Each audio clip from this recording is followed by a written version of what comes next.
This is Crystal River, one of Florida's most productive and diverse estuaries. Located in west central Florida on the Gulf of Mexico, people travel from far and wide to explore its pristine waterways and world-class fishing. But its most popular inhabitant by far is the Florida manatee. That's right. Each year, Crystal River, along with Homosassa, see the largest gathering of manatees in North America. This is manatee migration. So why is this small southern town known as the manatee capital of the world? Manatees need warm water in order to survive. They cannot tolerate temperatures below 68 degrees Fahrenheit. Extended exposure to cold temperatures can cause a cascade of clinical disease processes known as cold stress syndrome. This syndrome leads to a slowed metabolism, followed by digestion problems, reduced appetite, and weight loss.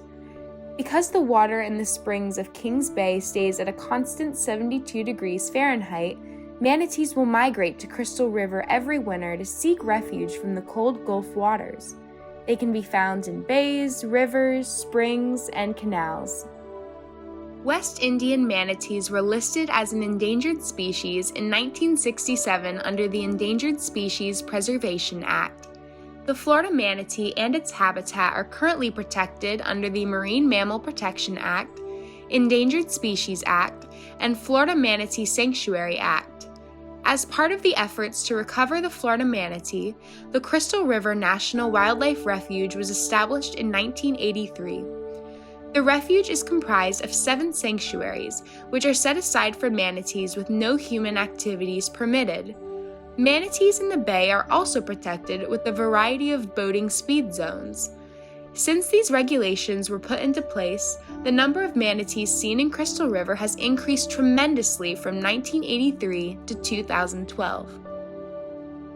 During my trip to Crystal River, I had the incredible opportunity to explore Kings Bay and Three Sisters Springs with Captain Laura Redeman and Captain John Spann.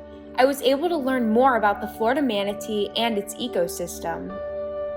So it's been a really great 20 years of learning all the differences that we possibly have with all the manatees and different areas of education and the ways that we can try and educate others about the manatees to help them stay on the threatened list and no longer become endangered species. Typical staring straight down at the bottom. We're talking about looking predators.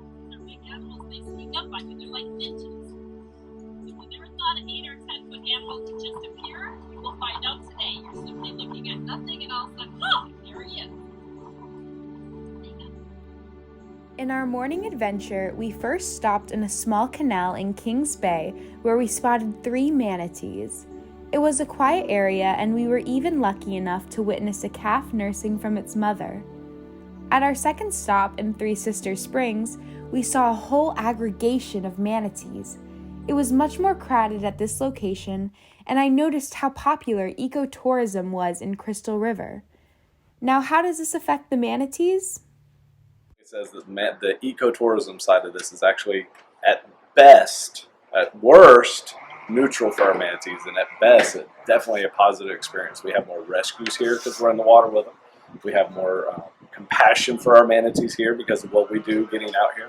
So much so, there are actually other countries now, a couple on the Amazon River and a couple around the islands that are starting to look at ecotourism with manatees as a way to help protect their animals. With climate change steadily becoming a massive threat to biodiversity, one of my concerns was how it might impact Crystal River, since it is such an important sanctuary for these manatees in the winter.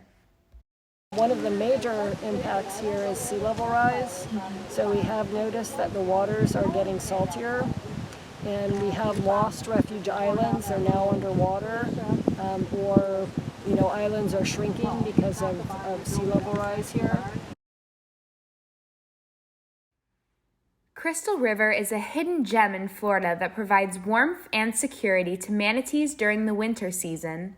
It also gives visitors the once-in-a-lifetime chance to get up close with these gentle giants.